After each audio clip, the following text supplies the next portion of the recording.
समग्र हो विचार, नीति धर्म का आचार, इस विचार। दीप ज्योति परम ज्योति, दीप ज्योति परम ज्योति, दीप ज्योतिर्जनार्दनः, दीपो हरतु मे पापम्, दीप ज्योतिर्नमोऽस्तुते, शुभं करोतु कल्याणम्, आरोग्यं सुख संपदः, द्वेष बुद्धि विनाशाय, आत्मज्योतिः नमोऽस्तुते, आत्मज्योतिः प्रदीप्ताय, ब्रह्मज्योतिः नमोऽस्तुते, ब्रह्मज्योतिः प्रदीप्ताय, गुरुज्योतिर्नमोऽस्तुते।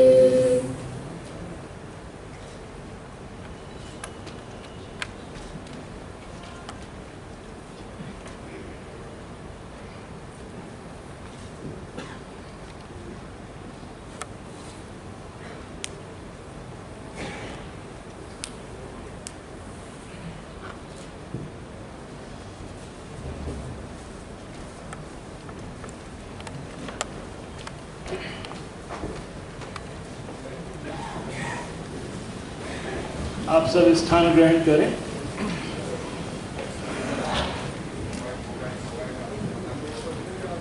कार्यक्रम के प्रथम चरण में मैं आमंत्रित कर रहा हूं श्रीमान NS मलिक जी को, सेवानिवृत्त लेफ्टिनेंट जनरल और पूर्व deputy chief of army staff. आप आएं और परम पूज्य सरसंघ चालक जी का स्वागत करें।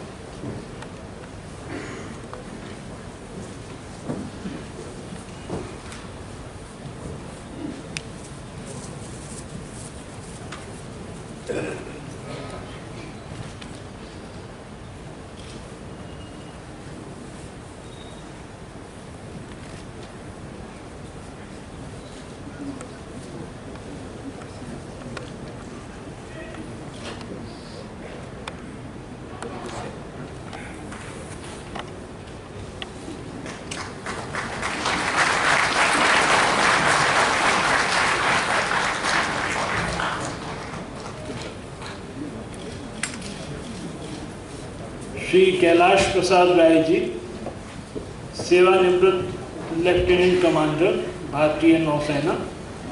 आप आज के कार्यक्रम के अध्यक्ष, पूर्व न्यायाधीश प्रयाग उच्च न्यायालय श्री शंभुनाथ श्रीवास्तव जी का स्वागत करें।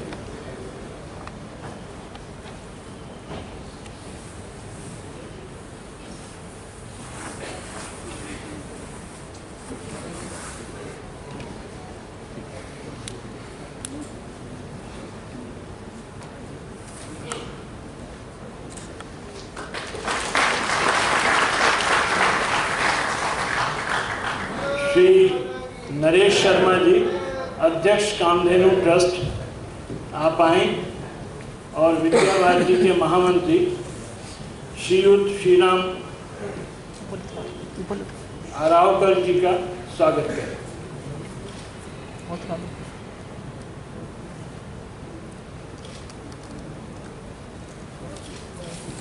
प्रोफेसर लल्लन प्रसाद जी, आप आएं और कार्यक्रम के हमारे अन्य विशिष्ट अतिथि प्रोफेसर वी कुमार रत्नम जी का स्वागत करें। आप भारतीय अनुसंधान परिषद के सदस्य सचिव हैं। श्री मधुसूदन दादू जी, माननीय विभाग संचालक जी, आप आएं और कार्यक्रम में उपस्थित माननीय क्षेत्र संचालक श्रीमान सूर्य प्रकाश टोंक जी का स्वागत है।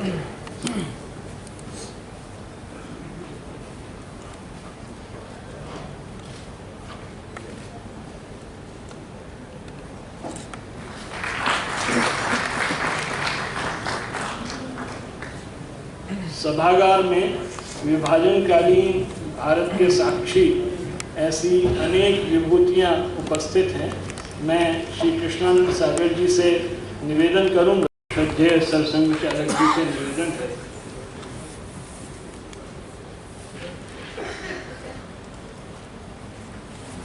कृपा कर अपने मार्गदर्शन से हमें अनुग्रहित कर।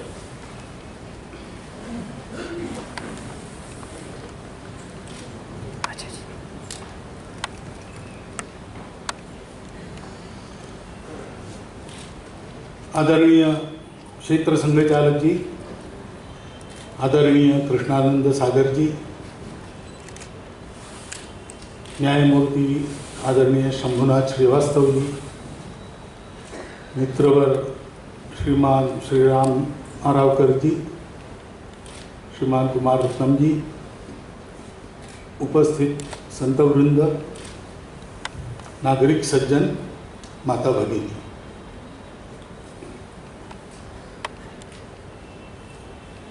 विभाजन,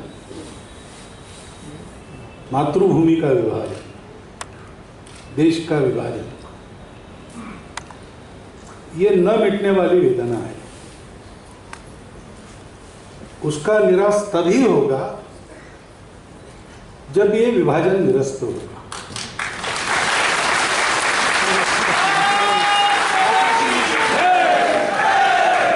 ये नारों का विषय नहीं है। नारे देना बहुत आसान है यहाँ बैठ के। नारे तब भी लगते थे, लेकिन विभाजन हुआ। सोचने का विषय है। मेरा जन्म विभाजन के पश्चात हुआ। भारत विभाजन होके पाकिस्तान बना, ये समझने की समझ मुझे और 6-7 साल बाद आई। फिर भी एक बार मेरे ऊपर प्रसंग आया, संघ शिक्षा वर्ग में 3य वर्ष के भारत विभाजन की गाथा को कहना। अब स्वयंसेवकों को जो कहना है, ठीक से अध्ययन करके जो सत्य है वो सारा बताना है। वो कोई भाषण नहीं होता है, उसको बौद्धिक कहते हैं। तो यथा तथ्य सारा बताना पड़ता है। तो मैंने खूब अध्ययन करके उस विषय को रखा, लगभग 1 घंटा भर। वो भी समय कम है, लेकिन उतना ही था, तो उसमें मैंने रखा। मैं विभाजन के समय नहीं था, मैं बाद में जन्मा हूँ। विभाजन में क्या हुआ वगैरह, विभाजन हुआ ये भी मुझे विभाजन के एक 10 साल बाद समझ में आया। परंतु उस 1 घंटे के मेरे वर्णन के कारण आगे मैं 2 दिन सो नहीं सका। शेषाद्रि जी वर्ग में आए, उन्होंने देखा तुम्हारा स्वास्थ्य गड़बड़ है क्या? मैंने बोला नहीं, वो नींद नहीं हुई। क्यों नहीं हुई? तो मैंने बताया। तो उन्होंने मुझे कहा कि उसमें जो भावनोद्रेक करने वाला अंश है, उसको छोड़कर उसका वर्णन करो। अब ये बड़ा कठिन काम है, क्योंकि इतने लोगों का विस्थापन हो गया, इतने लोगों का संहार हो गया, और जिन्होंने वो आंखों से देखा है, आज वो 90 साल के भी है, लेकिन है, और उनकी आंखों देखी बातें कहीं ना कहीं गपशप निकल आती है तो पता चलती है। तो उन्होंने भोगी हुई जो यातना है वो भी हमको स्पर्श करती है।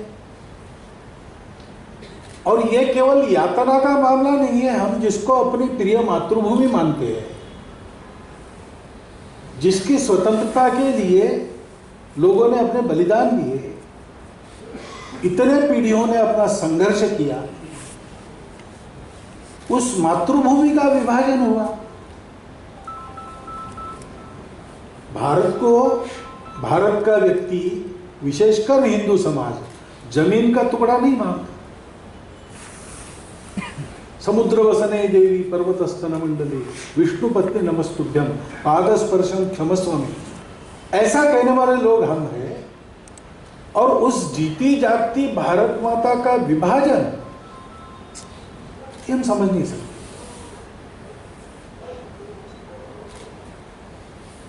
और इसलिए इस इतिहास का उसकी सूक्ष्मता में, उसकी समग्रता में अध्ययन होना चाहिए और उसका नित्य स्मरण रहना चाहिए, क्योंकि हम लोगों को स्वतंत्रता मिली है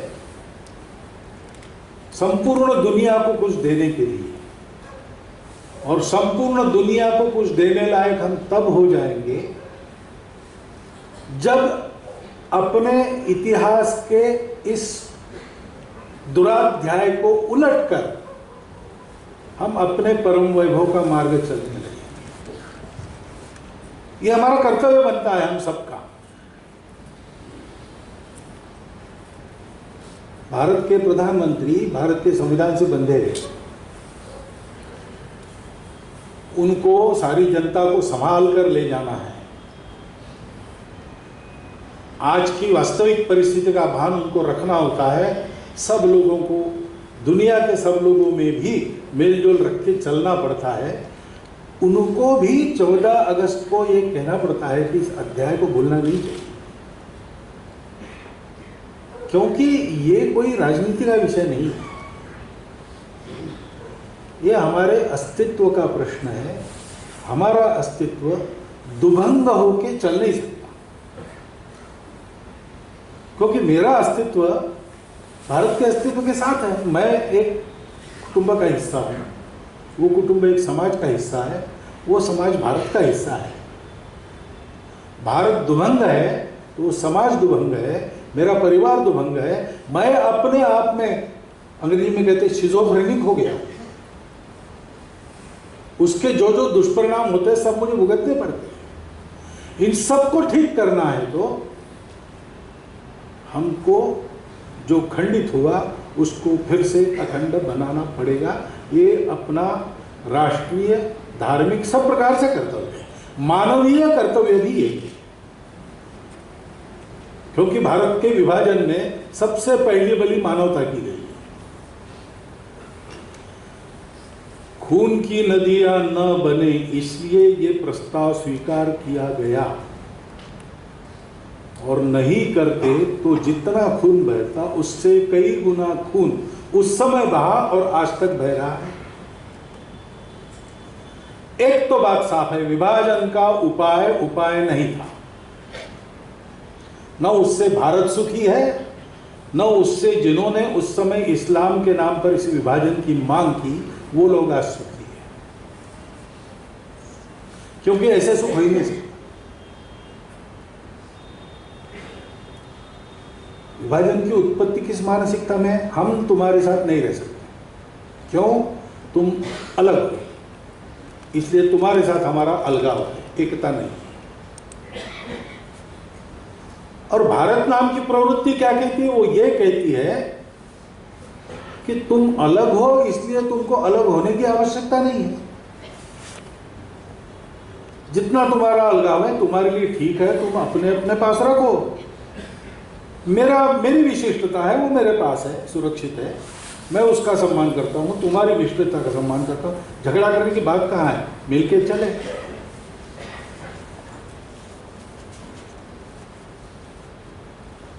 इस सबको जोड़ने वाली, सारे मानवों को एक करने वाले तत्व के विरुद्ध तत्व का उससे संघर्ष कब शुरू हुआ? विभाजन को समझना है तो हमको उस समय से प्रारंभ करना पड़ेगा। ये विभाजन उस समय की वर्तमान परिस्थिति का जितना नतीजा है उससे ज्यादा इस्लाम का आक्रमण और ब्रिटिशों का आक्रमण, इन दोनों आक्रमणों का मिलकर नतीजा है। इस्लाम का आक्रमण हुआ, उसके पहले भी भारत पर कई आक्रमण हुए। शकहून कुषाण यवना है, लूटने के लिए आए, लूट खसोट कर चले गए, कुछ बस गए, वो यहाँ के समाज में रच पच गए। शक लोग कहाँ हैं पता नहीं, जो भारत में आए थे और राज्य करने के लिए बस गए यहाँ, वो आज कहाँ है पता नहीं। पूर्ण कुषाण यवक कहाँ है पता नहीं। लेकिन इस्लाम का जो आक्रमण है, गुरु नानक देव जी ने सावधान किया था सब। लोक भाषा में जो शब्द आता है वो संतों के मुख से आता है। लोक भाषा में शब्द चल रहा था, इसलिए गुरु नानक देव जी के वर्णन में पहली बार आता है तुर्कस्तान खसमाना दिया, हिंदुस्तान डराया। गुरु नानक देव जी ने साफ कह दिया कि ये आक्रमण हिंदुस्तान पर है, हिंदू समाज पर है, किसी एक पूजा पर नहीं।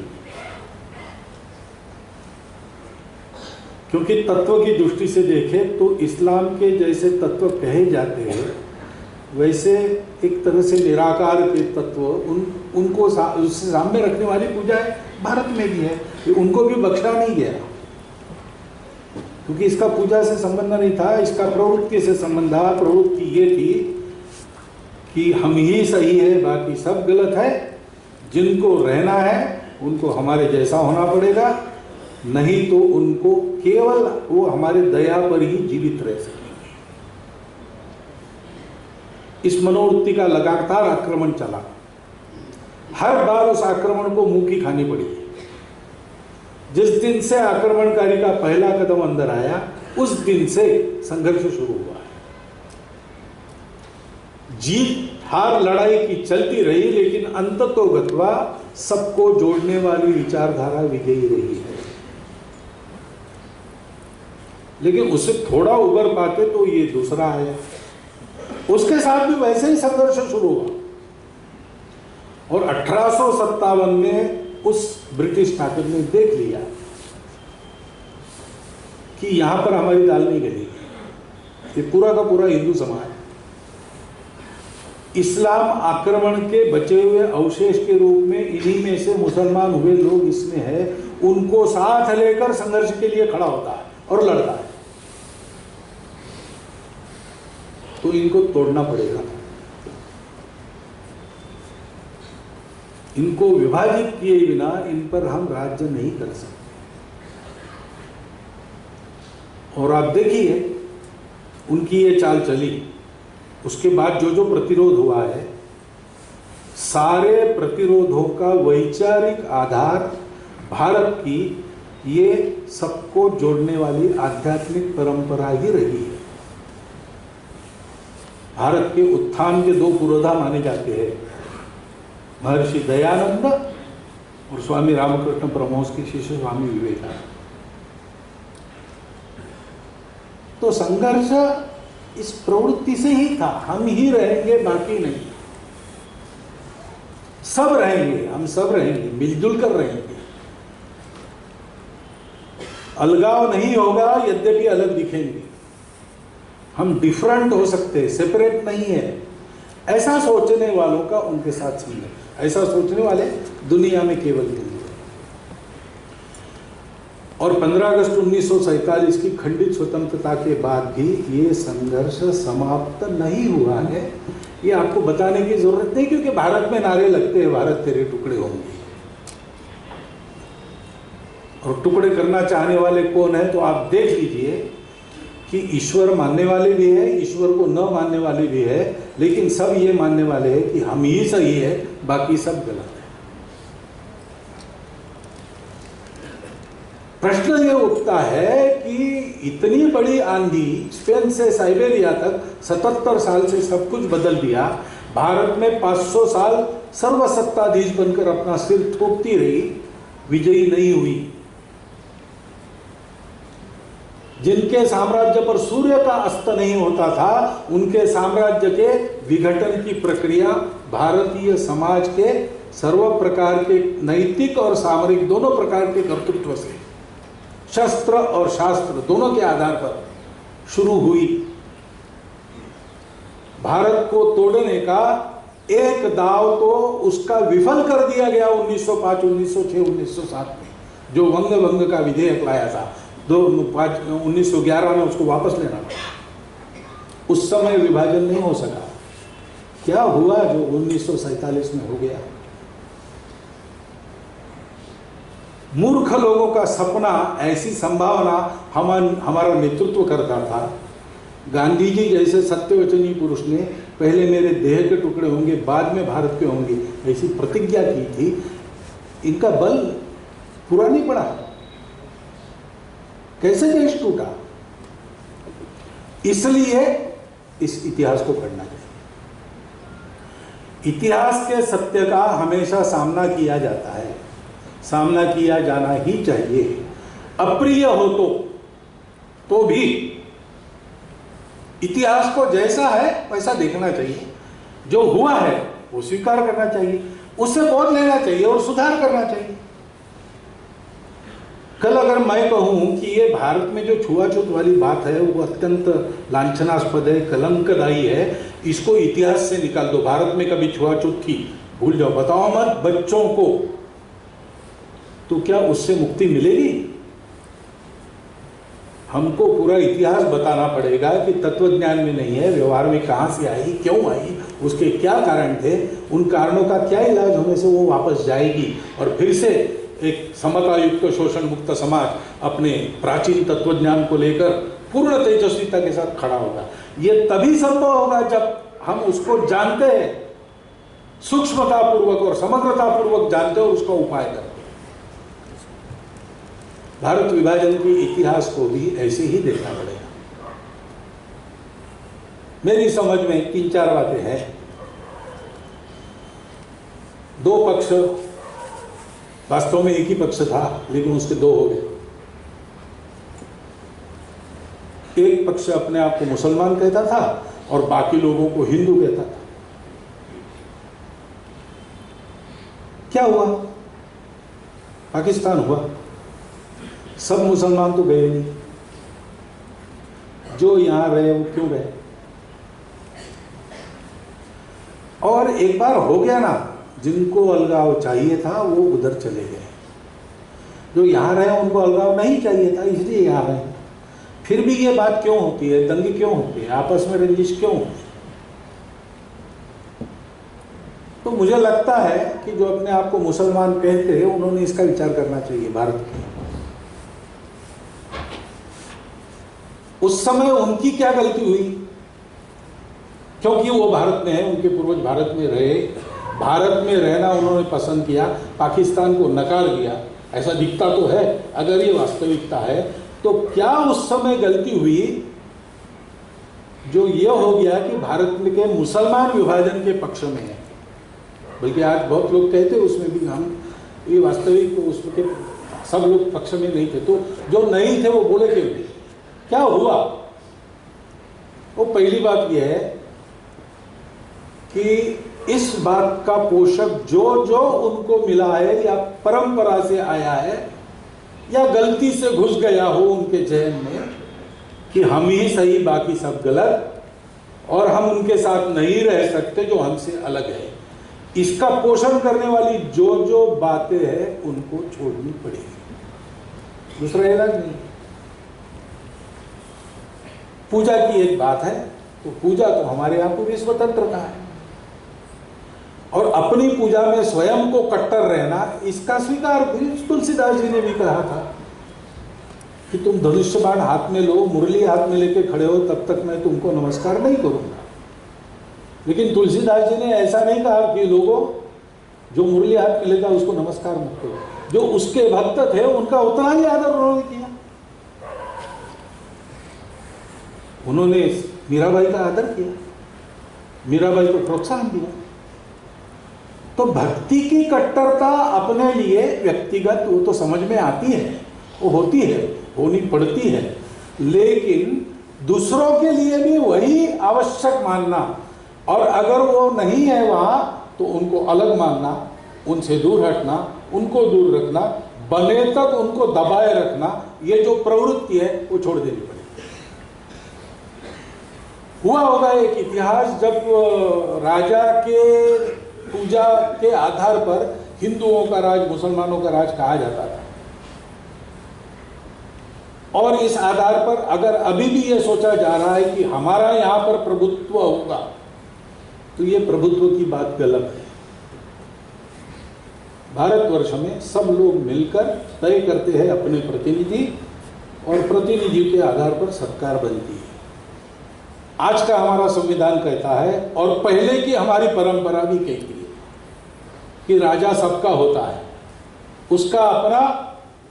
उसकी अपनी पूजा हो सकती है, लेकिन वो सब पूजा के लोगों को समान रूप से देखता है। राज्य किसी पूजा का नहीं होता है, राज्य धर्म का होता है, और वो धर्म पूजा से संबंध कम रखता है। वो धर्म सबको जोड़ना, सबको ऊपर उठाना, सबकी उन्नति करना, इसके लिए आवश्यक कर्तव्य और स्वभाव पर जोर देता है।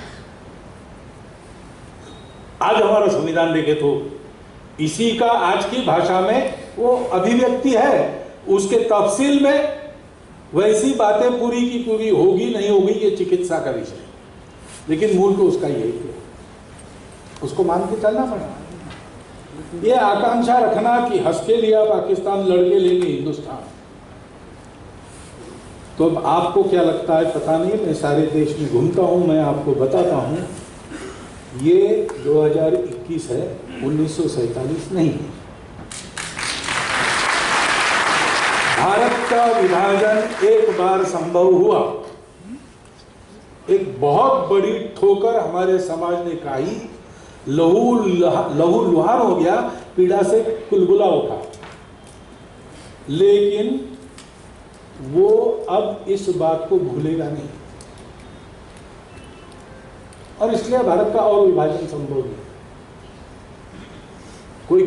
कोई करने के लिए प्रयास करेगा तो उसके टुकड़े होंगे।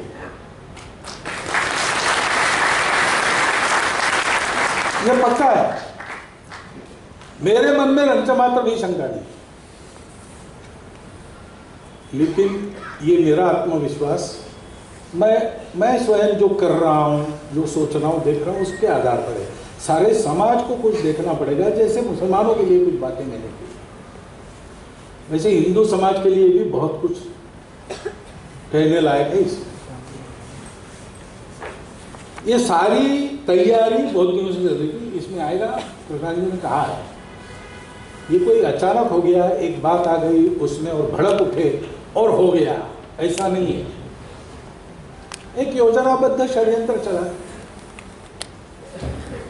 डॉक्टर हेडगेवार ने तो उस समय कहा था 1930 के आसपास कि हिंदू समाज को जल्दी संगठित होना पड़ेगा, नहीं तो आज तो पाकिस्तान की बात चल रही है, देश तोड़ने की बात चल रही है, सावधान हो जाओ। तो ये दिखता था, लेकिन कुछ तत्व के अतिरेकों के आधार पर या एक भोले विश्वास के आधार पर हम लोग आंख मूंदकर जैसे कोई आग में प्रवेश करता है वैसे चलते चले गए। हमने जो धमकी की भाषा की, गुंडई थी, उसको हमने और नरमाई से शांत करने का प्रयास किया, ऐसा तो होता नहीं।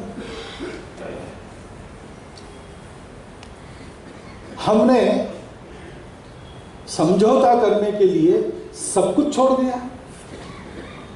हमने अपने राष्ट्रगीत को काट दिया क्योंकि उनको बुरा लगेगा। हमने अपने राष्ट्रध्वज के रंग थोड़े से बदल दिए क्योंकि उनको बुरा लगेगा। हमने सीधी सीधी देश में दरार डालने वाली उनकी मांगे इसलिए स्वीकार की, उनको बुरा लगेगा। क्यों? क्योंकि हमको ऐसा लगता था कि वो साथ नहीं आए तो अंग्रेज को हम नहीं भगा सकते। अरे कमाल है, अभी आपने गीत सुना, वो गीत किस लिए है? वो इसलिए है कि तुमने ये करके दिखाया। 77 साल में इधर से उधर तक बदल देने वालों को यहाँ 500 साल के बाद भी सफलता नहीं मिली, हम ही है। और साम्राज्य पर अस्त नहीं होता है सूर्य, उस साम्राज्य का लय यहां से प्रारंभ करके दिखा दिया, वो लोग हम ही है। हमसे क्या नहीं होता।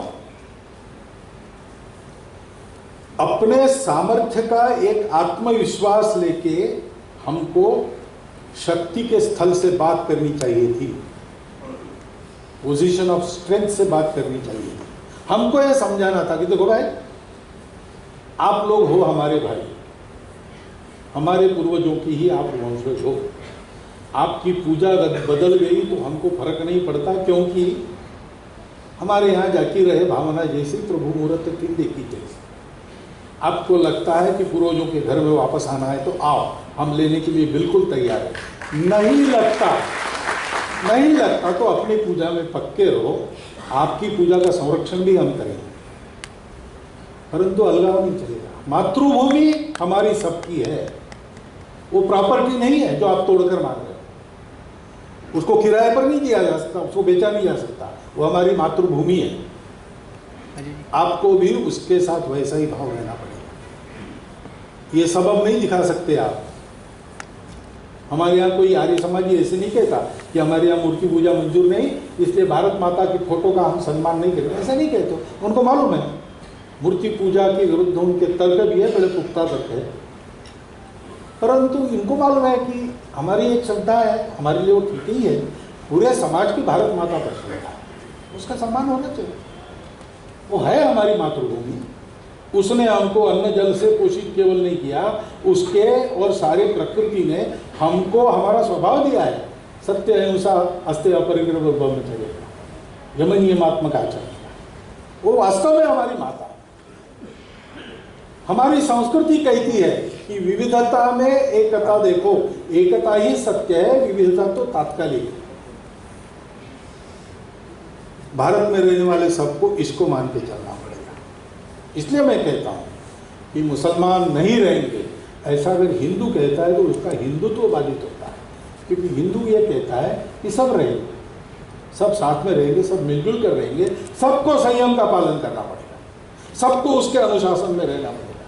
वो अनुशासन हमारी संस्कृति सिखाती है, वही संस्कृति हमारी है। मोहम्मद करीम छागला कह सकते हैं कि मैं हिंदू हूँ संस्कृति से, समाज के नाते हम सब हिंदू हैं, हमारी पहचान हिंदू है, हमारी राष्ट्रीयता हिंदू है। उसको मानकर चलने में कौन सा प्रत्यय है? वो तो उदार है, सबको संभाल लेती है। और तीसरी बात है कि हमने अपनी पूजा बदली होगी, हमने अपने बाप दादे नहीं बदले हैं। इंडोनेशियन वकीलात के अधिकारी ने एक पार्टी में भारत के एक व्यक्ति को कहा, भारत के उस पार्टी में आए हुए एक व्यक्ति ने पूछा कि आप मुसलमान देश है और आपके यहाँ वो गीता उपदेश का चित्र है, गरुड़ एयरवेज है आपका, नोटों पर गणेश जी की चित्र है, क्या चीज़ है? तो उसने कहा कि हमने अपने पूजा को बदला, लेकिन हमने अपने पूर्वज नहीं बदले। वो पूर्वज हमारे आपके समान है। अगर अशफाकुल्ला खान कह सकते हैं कि मैं मुसलमान हूँ, इसलिए कह नहीं सकता हूँ कि पुनर्जन्म मुझे यही मिले, लेकिन अगर भगवान ने मुझे पूछा कि तुमको जन्नत चाहिए कि पुनर्जन्म भारत में, तो मैं कहूँगा मुझे भारत में पुनर्जन्म चाहिए।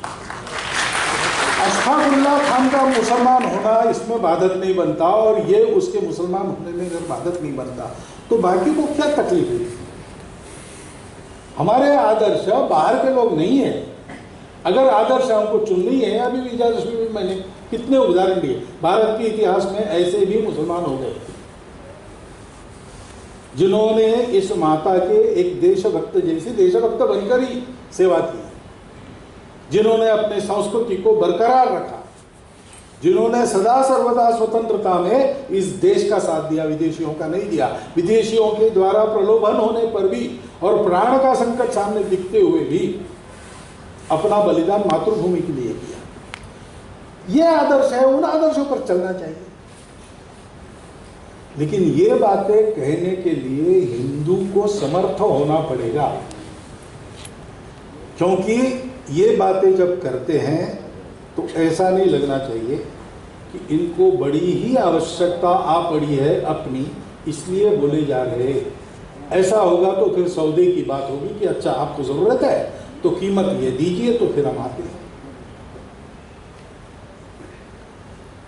सावरकर जी ने कहा था, आएंगे तो आपके साथ, आप हमारी हैं, नहीं आएंगे तो बिना आपके, और विरोध करोगे तो आपके विरोध के बावजूद हम अपने को जो करना है वो कर लेंगे। हम आपको इसलिए कह रहे हैं कि हम जानते हैं अपने पूर्वज समान है, आप जानते हैं कि नहीं जानते, उस समय तो नहीं ही जानते थे, आपको भारत के बाहर जगह नहीं है। आज अनुभव ले रहे सब भारत से।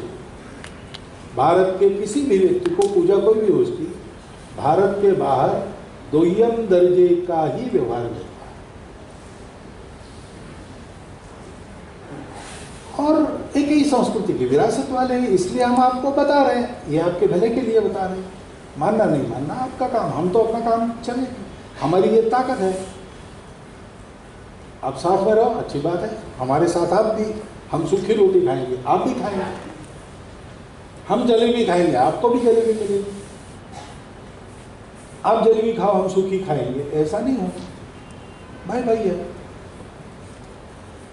परंतु अगर नहीं आना चाहते तो कोई बात नहीं, आपकी मर्जी, लेकिन हम तो कर लेंगे, हम मुझे करना। और आप विरोध करोगे तो विरोध के बावजूद हम करेंगे, फिर आपको समझना है क्या होगा। ये कहने की ताकत चाहिए, सामर्थ्य चाहिए। दुर्बलों का घात देव भी करते हैं, बताया अभी हरोकर जी ने एक सुभाषित आपके सामने बताया।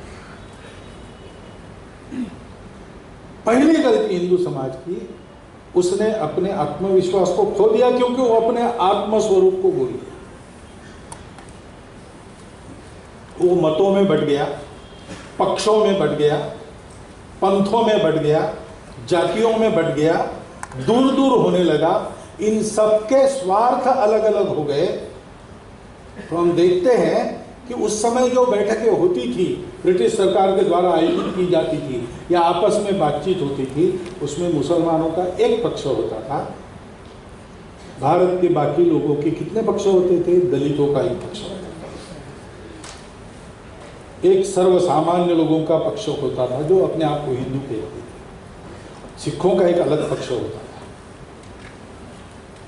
आज भी देखो, हम सब लोग भारत के और राष्ट्रीयता से सब हिंदू हैं, लेकिन अपने छोटे नामों को, छोटी आइडेंटिटीज को लेकर हम अलग रहते हैं। तो छोटी आइडेंटिटी का विरोध बिल्कुल नहीं, वो सब स्वीकार्य है, वो सब सम्मानित है, उनको सबको अवसर है, समान अवसर है, उनका सबका समान आदर भी है। लेकिन हमारे देश की विशेषता यह है भाई, ये हमारे देश में हमेशा रहा है, हम हमेशा एक समाज के नाते हैं, हम हमेशा एक राष्ट्र के नाते रहे हैं। जब जब ऐसे रहे, संपूर्ण दुनिया को हमने अपनी प्रभा से आलोकित किया, और जब जब हम टूट गए हैं, हमको तोड़ा गया, हमको पीटा गया, हमको लूटा गया। हिंदू समाज ने शक्ति की आराधना छोड़ दी, उसके कारण आत्मविश्वास भी चला गया, बल भी चला गया। तो बलहीन का कोई नहीं मानता। ये सारी बातें सत्य है, सत्य है, ये सब जानते हैं, इसमें कोई गलत नहीं, इसमें किसी का द्वेष नहीं है, इसमें किसी को दूर रखने का इरादा नहीं है। सबको साथ लेकर साथ में उन्नति करना, सुपंथ पर आगे बढ़ना, यही इरादा है। परंतु ये इरादा तब तक नहीं पहचाना जाता जब तक ये बात ताकत की जगह से नहीं। हिंदू समाज को संगठित होना है, कर्तुम अकर्तुम अन्यथा कर्तुम बल की उपासना करनी है। हिंदू समाज है, जब वो ऐसा बल प्राप्त करता है तो वो कभी भी दानव नहीं बनता, क्योंकि उसको बल के साथ शील की उपासना विरासत में मिली है। और उसको बताया गया है कि अच्छे लोग बल का उपयोग दुर्बलों की रक्षा के लिए करते हैं, अपना डंडा सब जगह घुमाने के लिए नहीं करते। हम बहुत से देशों में गए, हमने बहुत से देशों में प्रभुता का कालखंड देखा है, अपनी प्रभुता का, लेकिन हमने किसी के राज्य को हथियाया नहीं, हमने किसी का रूप बदल नहीं दिया, पूजा बदल नहीं दी, हमने किसी पर कोई अनुपकार नहीं किया है। हमने सबको ज्ञान दिया, सभ्यता दी, संस्कृति दी, जैसे थे उससे अच्छा बनाया। आज भी उसकी याद है दुनिया के देशों में सभी। ये हमारा चरित्र है, इसलिए हम जब ऐसे बनेंगे, बलवान बनेंगे, महाशक्ति बनेंगे, आर्थिक और सामरिक रूप से हिंदू समाज ऐसा बनेगा, तो हिंदू समाज क्या करेगा? दुनिया को सुखी करेगा, और क्या करेगा? हमने ऐसा ही किया है, क्योंकि हमको किसी को जीतना नहीं है। अटल जी की कविता में पंक्ति है, भूभाग नहीं शत शत मानव के हृदय जीतने का निश्चय। तो इस इतिहास को पढ़ना, ठीक से देखना, समझना, यह समझना कि अत्याचार के आगे बल ही उसको रोकने का काम करता है। अत्याचार के आगे दुर्बल सत्य, दुर्बल अहिंसा टिक नहीं सकती। अहिंसा दुर्बलों का काम भी नहीं। गांधी जी भी कहते थे कि अहिंसा समर्थ लोगों का काम है। हमने उनका अहिंसा काम है ये सीखा, वो समर्थ लोगों का है ये हम भूल गए। शायद वो स्वयं भी भूल गए, पता नहीं क्या है। लेकिन वो स्वयं में अपने आप में बहुत निर्भय और बलवान पुरुष थे, लेकिन उनके पीछे जो समाज था वो उतना बलवान नहीं था। इसलिए हमारी सही सत्य बातों के साथ छल किया गया। दूसरी बात ध्यान में रखनी चाहिए, हम पाकिस्तान के समय हम नहीं हारे। आप अगर कल्पना करते क्षण भर कि पाकिस्तान की मांग को हमने ठुकरा दिया होगा, अंग्रेज तो जाने ही वाले थे। हम अगर कहते कि आपको जाना है जाओ, आप जल्दी जाओ। आप जून में जाने वाले थे, अब आपने अगस्त तक उसको इधर खींच लिया कई महीने। हम कहते आप कल चले जाओ, जो होगा हम देख लेंगे। तो क्या होता उस समय के भारत में? क्या होता? कुछ नहीं होता। लेकिन ये विश्वास नहीं है, और इसलिए झुकते चले गए, झुकते चले गए, झुकते चले गए। अंत में शांति की आशा में विभाजन को स्वीकार किया। प्रसिद्ध महाभारत सीरियल का अंतिम एपिसोड आप देखो, शरपंजर पर पड़े भीष्म पांडवों को कहते हैं कि ध्यान में रखो, विभाजन शांति का उपाय नहीं है। कौरव पांडवों का भी विभाजन कर दिया था ना, आप हस्तिनापुर में, आप इंद्रप्रस्थ में। चला गया? नहीं चला। जिस संवार की आशंका से ये किया गया वो संवार होना था, हो गया।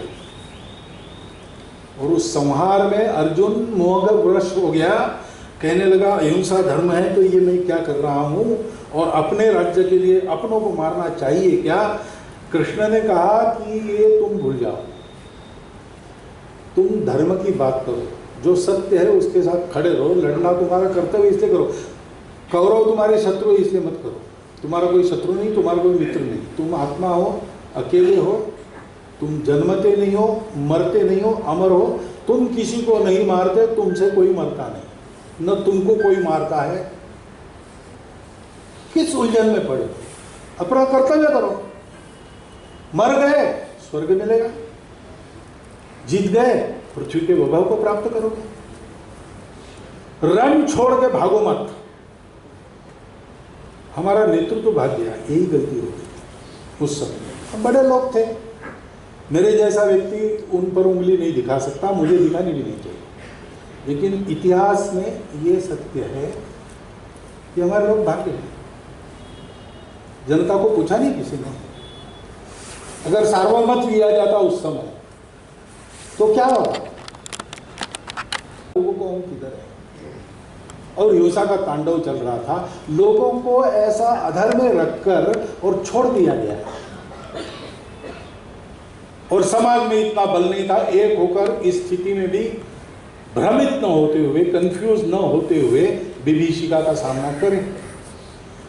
जहां थोड़ा बहुत संगठन का बल था वो राष्ट्रीय स्वयंसेवक था, उनके स्वयंसेवकों की संख्या अल्प थी, फिर भी ऐसा पराक्रम उन्होंने किया।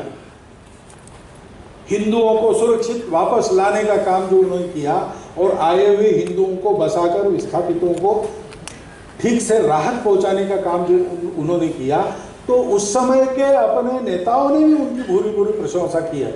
और गुरुजी ने एक बार ऐसे कह दिया कि अब हमको शौर्य की स्थापना के लिए अभिमन्यु की कहानी केवल बताने की आवश्यकता नहीं, स्वयंसेवक जिस प्रकार इसमें रहे, अब हमको कई ऐसी कहानियां मिल गई।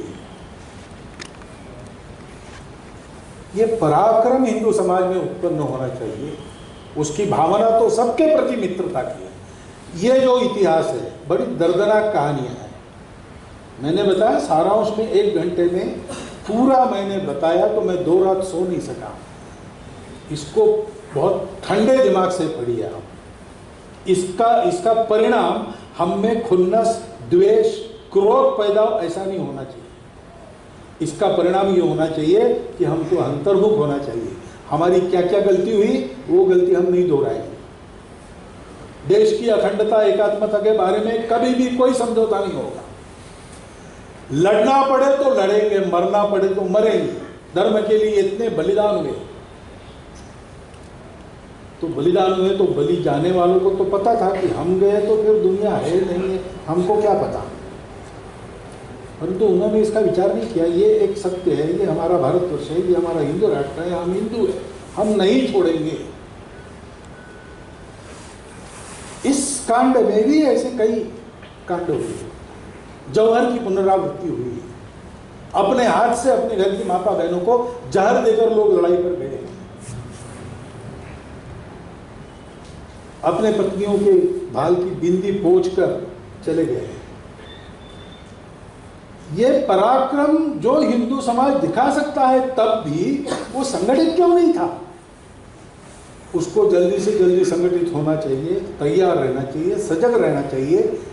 और ये सब होते हुए भी दुष्ट नहीं होना चाहिए, शत्रु नहीं होना चाहिए, दुश्मन नहीं होना चाहिए। युद्ध अगर करना पड़े तो करना है। युद्धस्व विगत ज्वरः, खुन्नस में नहीं, कर्तव्य बुद्धि से धर्म की रक्षा के लिए। जैसे शिवाजी महाराज ने किया, जैसे राणा प्रताप ने किया, जैसे श्री गुरु गोविंद सिंह जी ने किया। वो कहीं किसी के दुश्मन नहीं थे, किसी की दुश्मनी उन्होंने फैलाई नहीं, लेकिन धर्म का, सत्य का पक्ष था। अड़िग खड़े हो गए, जहां आवश्यकता लड़ना लड़े, जहां बलिदान करना था बलिदान किया। लेकिन बलिदान उनका लक्ष्य नहीं था, उनका लक्ष्य था विजय। हम आज एक संकल्प ले कि इस दर्दनाक इतिहास की पुनरावृत्ति तो बिल्कुल ही नहीं होने देंगे। अपने आप को ऐसा सामर्थ्य संपन्न बनाएंगे, अपनी बात को सब तक ठीक से पहुंचा सकेंगे, सबको समझाएंगे, और अंततोगत्वा लड़ना ही पड़े तो ऐसा लड़ेंगे कि विजय हमारी होगी। उसकी भी हमारी तैयारी अभी से चलेगी और पूर्ण रहेगी। इस संकल्प के साथ इस इतिहास को हम सब लोग पढ़ें। हमारे मुसलमान बंधु भी इतिहास को पढ़े, क्योंकि जो हटवालिका उन्होंने चलाई उसके चलते उन्होंने अपने पैर पर कुल्हाड़ी मार ली है। कई लोग पाकिस्तान में कहने लगे ये गलत हो गया, हम वही भले थे। लेकिन वही भले थे यानी कहाँ भले थे? उन हिंदुओं में भले थे जो हिंदू ये मानते हैं कि मेरा भी सही तेरा भी सही, मिलके चलेंगे। उस स्वभाव को लेना, एक दूसरे पर प्रभुता विजय पाने की आकांक्षा छोड़ देना। सब अपने हैं, सबके साथ अपना भी होगा, सबका जो होगा वही अपना होगा। ऐसे मिलजुल कर चलने का प्रण लेकर उनको भी चलना चाहिए। इसलिए उनको भी पढ़ना चाहिए, क्योंकि इसमें मिलावट नहीं है, इसमें असत्य नहीं है। भुक्तभोगी लोगों की ये कहानी है। भुक्तभोगी लोग असत्य नहीं बोलते, इतने सालों के बाद असत्य नहीं बोलते। मैंने एक बात देखी है, मैंने भी सुना है कुछ लोगों से। ये हमारे स्वयंसेवक उस समय उस विभीषिका में से आए, उन्होंने अपने आंखों के सामने क्या क्या देखा उसकी कल्पना करना भी हमको असह्य होता है। उन्होंने प्रत्यक्ष देखा है। एक कार्यकर्ता मिले, उनकी माताजी को उनके सामने लकड़ी के नुकीले भाग को घोंप कर मार दिया गया, क्योंकि वो मुसलमान होने के लिए तैयार नहीं। ये उन्होंने अपनी आंखों से देखा था अपनी किशोरावस्था में। लेकिन मैंने पाया ये सब लोग जो है कृष्णानंद जी सही, उनके स्वभाव में आपको द्वेष नहीं मिलेगा। उनके स्वभाव में आप आज भी अपने संपूर्ण समाज के प्रति शुद्ध सात्विक प्रेम ही पाएंगे। प्रेम लड़ने का विरोधी नहीं है, और खुन्नस, क्रोध, दुश्मन, नारा, जोश हमेशा शौर्य का प्रतीक नहीं होता। इसको समझने की आवश्यकता है, क्योंकि लड़ाई केवल शस्त्रों की नहीं हुई है, लड़ाई में चालें भी चली गई है। दिमाग ठंडा लेके विगत ज्वर होकर मन में सबके प्रति प्रेम लेकर जो कर्तव्य सत्य के लिए अड़िग होकर लड़ता है, बलिदान की भी तैयारी रखता है, लेकिन विजय का लक्ष्य रखता है, वो चालों को भी पहचान सकता है, उचित समय पर उचित कदम लेते हुए सबका संहार टाल भी सकता है। आज हिंदू समाज से उस शक्ति की कर्तुम अकर्तुम अन्यथा कर्तुम शक्ति की अपेक्षा है। तो उसका एक घटक ये भी है कि हिंदू समाज उचित कदम पर उचित बोलेगा, उचित चलेगा, तो हो सकता है संहार टल जाए, और संहार न होके भी जो गया है वो वापस आ जाए।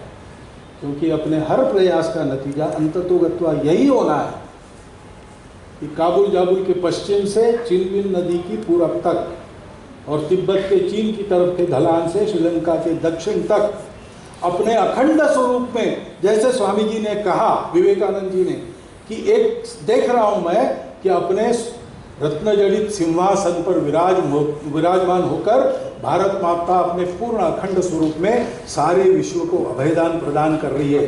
वो दिन देखने के लिए हमको चलना है। इतना ध्यान में रखकर इस ग्रंथों को पढ़े, इतनी मैं आपको प्रार्थना करता हूँ। मेरे 4 शब्द समाप्त।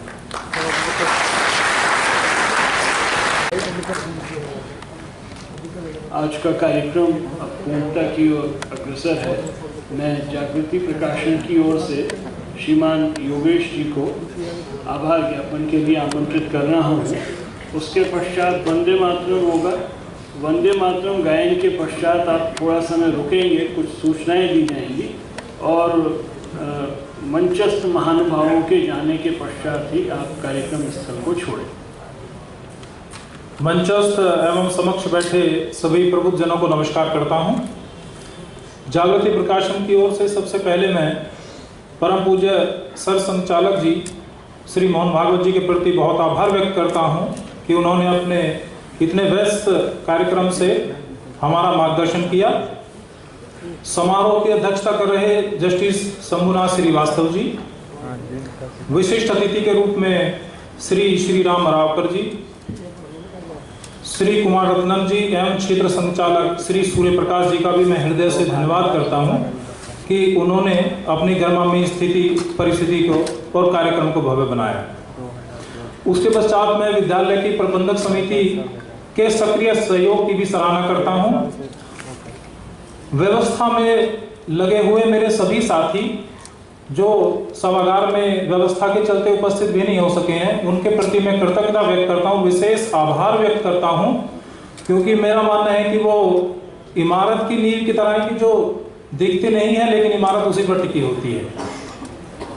और उसके पश्चात मैं आप सभी प्रबुद्ध जनों का भी आभार व्यक्त करता हूं कि आपने इस कार्यक्रम के लिए समय निकाला और एक श्रोता के रूप में और एक गणमान्य व्यक्ति के रूप में आप आए। आपका सभी का हृदय से धन्यवाद। बहुत बहुत धन्यवाद।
कोटि कोटि गंध गल गल निनाद कराले, कोटि कोटि भुज धृत कर कर वाले, अब लागिन माय तो बले, बहुबल धरणी नमामि तारणी, रिपुदल वारणी मातरम वंदे मातरम।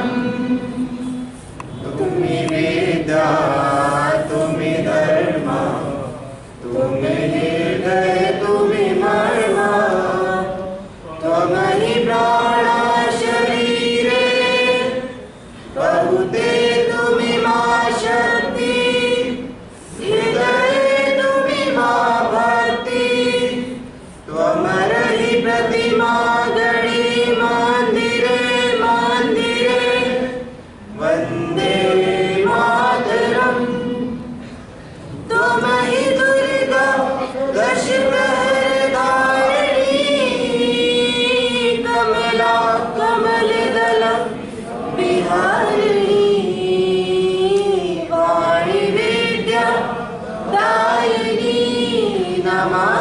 त्वां नमामि कमलाम् अमलाम् अतुलाम् सुजलाम् सुफलाम् मातरं वन्दे